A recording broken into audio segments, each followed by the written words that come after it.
सभापति महोदय, यह देश वसुधैव कुटुंबकम का है, सर्वधर्म संभव का है और सार्वभौमिकता का एक नैसर्गिक दर्शन है। शिव की वो पंक्ति, आत्म मोक्षार्थम जगत हिताय च, संपूर्ण विश्व का और मानव का कल्याण और खुद के मोक्ष की कल्पना हमारे आराध्य गुरु शिव ने इसी पंक्ति से अपने जीवन दर्शन की शुरुआत की थी। और यह जो देश है ना, ये आध्यात्मिकता पर है। ये कंप्लीट किसी धर्म या किसी मजहब पर आधारित देश नहीं है। ये मानवीय मूल्यों के लिए जाना जाता है। संत की यदि बात करूंगा तो रामकृष्ण परमहंस, विवेकानंद, कबीर, वाल्मीकि, संत रविदास, हम संत उसको कहेंगे।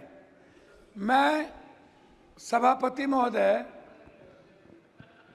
शुरू करूंगा जाति जनगणना से। हमारी सरकार जब थी तो उन्होंने जाति जनगणना का निर्णय लिया और बिहार में जब जाति जनगणना की शुरुआत हुई, ललन बाबू नहीं है अभी, नहीं तो मैं उनको सुनाता, तो उनमें जो सर्वे आया 98% लोगों के पास लैपटॉप और कंप्यूटर नहीं है। 96% लोगों के पास व्हीकल नहीं है और जो व्हीकल है वो EMI पर है।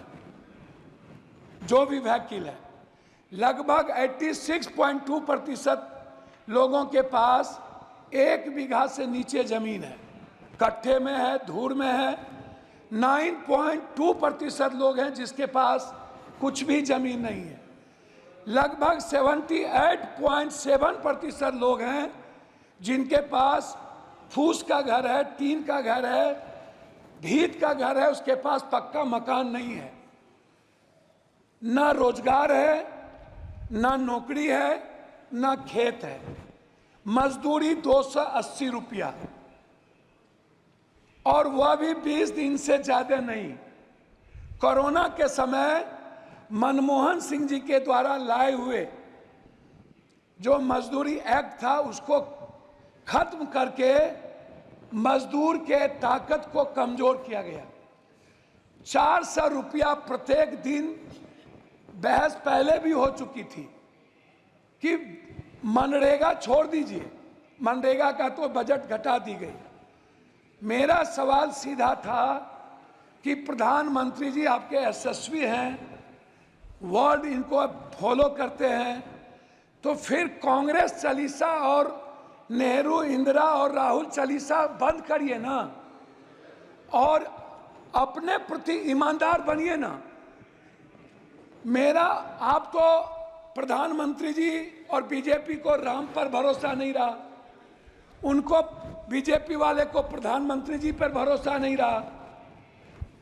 इन लोगों ने गठबंधन की राजनीति की और जब गठबंधन के राजनीति पर भी भरोसा नहीं रहा तो प्रधानमंत्री जी ने जेवर, भैंस, बैल से लेकर मुजरा तक की बात पूरे चुनाव में एक बार भी हिंदुस्तान के संविधान की, हिंदुस्तान के गरीबों की, वर्ल्ड के सबसे ज्यादा गरीब देश, पर कैपिटा इनकम 6000 रुपया, उससे ज्यादा हिंदुस्तान में लगभग 87% लोगों का जो IFA है वो है पर कैपिटा 6000।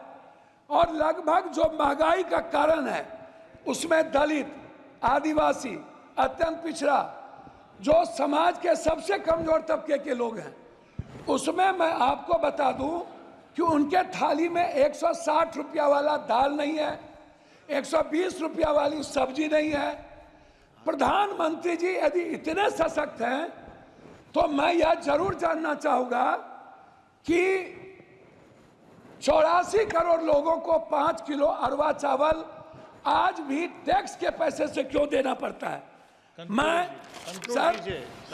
सर मुझे बोलने 7-8 मिनट 6 बार के मेरा रिक्वेस्ट है, मैं उस पर कहना चाहूंगा, मेरा रिक्वेस्ट है, जाति जनगणना पूरे देश में डबल इंजन की सरकार है। यदि आप ओबीसी से नफरत मत करिए, दलितों से आप दूर मत होइए। मेरा रिक्वेस्ट है, बिहार का विशेष राज किसी भी परिस्थिति में, जो आपने पहली बार गांधी मैदान में कही थी और आरा की सभा में कही थी कि हम बिहार को अपना बनाएंगे, मेरा है, और बिहार को हर परिस्थिति में विशेष राज्य का दर्जा देंगे और विशेष पैकेज देंगे मिथिला, कोसी, सीमांचल और मगध को, हाई डैम के लिए, वहां के मक्का और मखान पर आधारित किसान के लिए, उस इलाके से बाढ़ की मुक्ति के लिए, उस इलाके के इंफ्रास्ट्रक्चर के लिए। लेकिन अभी तक उस पर कोई चर्चा नहीं हुई।